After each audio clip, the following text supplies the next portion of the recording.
રાજ્યસભામાં સંવિધાનના 75 વર્ષ પર ચર્ચા દરમિયાન અમિત શાહે ઈવીએમ મુદ્દે વિપક્ષ પર નિશાન સાધ્યું। જ્યારે વિપક્ષ જીતે છે ત્યારે ઈવીએમ સાચી હોય છે, પરંતુ હારવા પર તે જ ઈવીએમ પ્રશ્નોમાં આવી જાય છે તેવું અમિત શાહે કહ્યું। રાજ્યસભામાં સંવિધાનના 75 વર્ષ પર ચર્ચા દરમિયાન અમિત શાહના ઈવીએમ પર નિવેદન। ભારતીય સંવિધાનના 75 વર્ષ પૂરા થવાના અવસરે રાજ્યસભામાં આયોજિત વિશેષ સત્ર દરમિયાન કેન્દ્રીય ગૃહમંત્રી અમિત શાહે ઇલેક્ટ્રોનિક વોટિંગ મશીનોને લઈને ચાલી રહેલા વિવાદ પર પોતાના મંતવ્યો વ્યક્ત કર્યા હતા।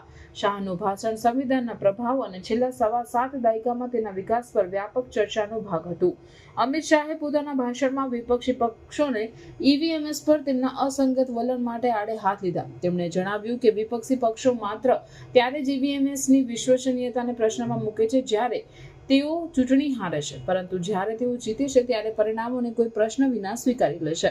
શાહના નિવેદનનો ઉદ્દેશ વિપક્ષના ચૂંટણી પ્રામાણિકતા પ્રત્યેના દ્વિધા વલણને દર્શાવવાનું હતું। શાહે ભારપૂર્વક જણાવ્યું કે ઈવીએમએસ દાયકાઓથી ભારતની ચૂંટણી પ્રક્રિયાનો ભાગ રહી છે અને મુક્ત અને ઈવીએમએસની સુરક્ષા અને વિશ્વસનીયતાની પુષ્ટિ કરી છે। અનેક તકનીકી નિષ્ણાતોએ તેમની મજબૂતીને માન્યતા આપી છે।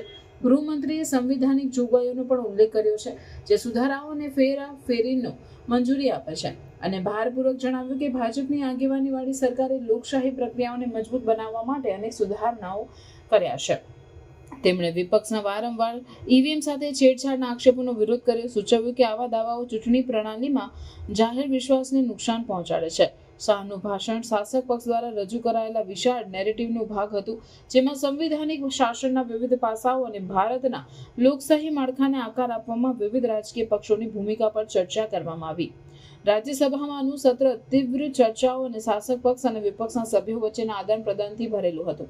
જ્યારે વિપક્ષે વિવિધ મુદ્દાઓ જેમાં ચૂંટણી સુધારાઓ અને વધુ પારદર્શકતાની જરૂરિયાતનો સમાવેશ થાય છે પર ચિંતા વ્યક્ત કરી, ત્યારે શાસક પક્ષે તેના રેકોર્ડનું રક્ષણ કર્યું અને સંવિધાનમાં સમાવિષ્ટ સિદ્ધાંતોને જાળવવા માટે તેની પ્રતિબદ્ધતાને હાઇલાઇટ કરી। ईवीएम ने हरा दिया, ईवीएम ने हरा दिया, ईवीएम ने हरा दिया। सुप्रीम कोर्ट ने 24 बार ईवीएम की अर्जी नकार दी। चुनाव आयोग ने 3 दिन ईवीएम 10 से 5 बजे तक रखा कि भाई कोई हैक कर बताए।